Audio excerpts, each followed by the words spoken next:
বাবা আমাকে উপায় নেই, আমাকে মুখ সব একসাথে খাচ্ছি হবে, আমাকে উপায় নেই। এমন বগদায় অঞ্চলে জন্মগ্রহণ করেছি মানে আমরা পাপ নিয়ে জন্মাইলাম, তাই আজকে আমাকে এখানে বসবাস করতে আসছে। চলো আমরা মামার বাড়ি চলে যাবো, ওই জায়গায় জায়গা জমি কিনে পাহাড়েই আমরা বসবাস।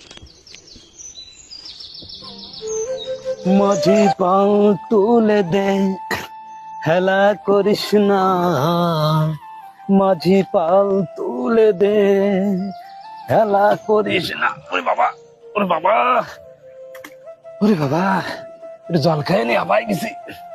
সেই সকালে 12টার সময় গেছি জাল পাতি, আর এখন পেলাম শালার বঙ্গদা আমাকে সবকিছু শেষ করে এলাই। একটু জল খাবা, তাও খাওয়ার মতো নেই রে। কলটাও জলের তলায় গেল।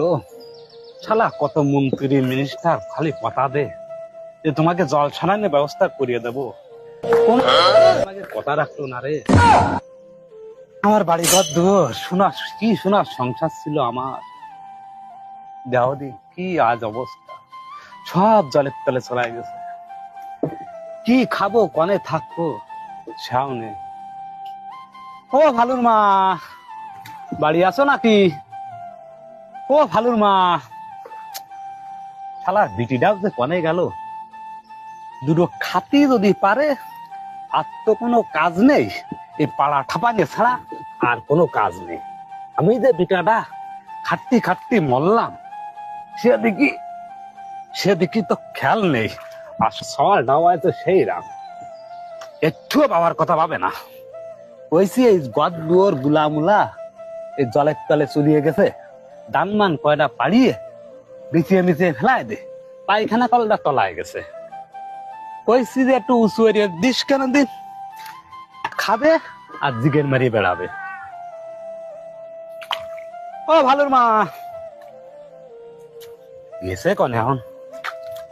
ওরে বাবা, 12টার সময় গেছি, খিদেতে নাড়ি আর সওয়াল ওই রামাইছে বাড়ি,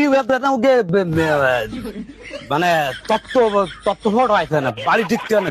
কি আছে কত চেঁচাচ্ছ কেন তুমি? একটু কাজ করো, তারপর পাড়ার লোকে সবাই জানি যে তুমি কাজে যাও। চেঁচাচ্ছ কেন তুমি টের পাচ্ছ না? আমি সেই সকাল ভোর বেড়ায় গেছি, আজান দিলি গেছি সেই জাল পাতি, এখন 12টা বাজতে যাচ্ছে, প্যাট না খিদেতে নাড়ি চৌচু আসতেছে, চেঁচাচ্ছি কে, টের পাচ্ছ না? মা বাড়ি নেই, তোমাকে তো ডেনা আউট আছে, মা রুটন করতে আসছে না, ঘর জার দিতে আসছে না, তোমার তো কোনো কাজ নেই, খাচ্ছ আর